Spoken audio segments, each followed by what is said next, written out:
उन्हाळ्यात जेव्हा कामानिमित्त आपण घराबाहेर पडतो, अशा रखरखत्या उन्हात कोपऱ्यात कुठेतरी एक आईस गोळ्याची गाडी आपल्याला दिसली की आईस गोळा खाण्याचा मोह आपल्याला होतो. आणि समजा अशा वेळी आपल्यासोबत बच्चे कंपनी असतील तर ते आईस गोळा घेतल्याशिवाय आपल्याला पुढे जाऊच देत नाहीत आणि एक एक म्हणत 2-2 आईस गोळे खाल्ले जातात. पण कारण कोणतेही असो, हा आईस गोळा त्यांना नक्कीच बाधतो. सर्दी येते, घसा खवखवतो आणि मुलांच्या बाबतीत हे सर्व टाळण्यासाठीच आपण घरच्या घरीच बनवणार आहोत आईस कँडी. लहानपणी तर आम्ही याला गॅरेगार म्हणत होतो. आता तर काय आईस गोळा, आईस कँडी अशी नावं त्याला आहेत. चला, बाहेर मिळतात तसं आईस कँडी आपण तयार करूयात. एका मोठ्या बाऊलमध्ये मी 2 ते 3 फुलपात्र पाणी घेतलेलं आहे आणि 3 ते 4 चमचे साखर मी त्यामध्ये विरघळवून घेत आहे. अशा प्रकारे चमच्याने हलवलात 2 ते 3 मिनटात साखर अगदी पूर्णपणे विरघळेल. त्यामध्ये 1 अर्धी वाटी रोज सिरप मी मिक्स करत आहे. सिरप हे थोडंफार गोड असतं, त्या अंदाजाने तुम्ही साखरेचं प्रमाण कमी अधिक करा. अशाच प्रकारे तुम्ही मँगो, ऑरेंज किंवा पायनॅपल सिरप घालून देखील आईस कँडी बनवू शकता. माझ्याकडे या प्रकारचा हा साचा आहे.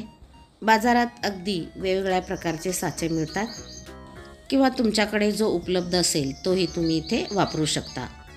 आता हे सर्व साचे मी या ट्रेमध्ये फिक्स करून घेतलेली आहे आणि आता आपण हळूहळू चमच्याने याच्यामध्ये हे सर्व सिरप घालून घेऊयात. आता वरून आपण ह्या साच्यावरचं हे टोपण अगदी व्यवस्थित घट्ट असं लावून घेणार आहोत. पहा, इथे मी अगदी व्यवस्थित आणि हळूवारपणे या सर्व साच्याचे टोपण लावून घेतलेली आहे. ट्रेमध्ये साचा देखील अगदी व्यवस्थित आणि घट्ट फिक्स करून घ्या. आता हा साचा मी फ्रीजमध्ये रात्रभर असाच ठेवणार आहे.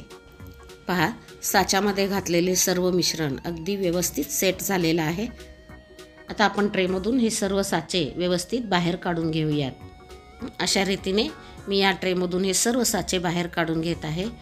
आता या साच्यातून आईस कँडी बाहेर काढताना आपण तो साचा अगदी साध्या पाण्यामध्ये अगदी अर्धा ते 1 मिनिटासाठी आपण बुडवून घेणार आहोत. त्यामुळे साच्यातील आईस कँडी अगदी अलगद बाहेर येते. पहा, अगदी परफेक्ट आकारात आपली आईस कँडी तयार आहे.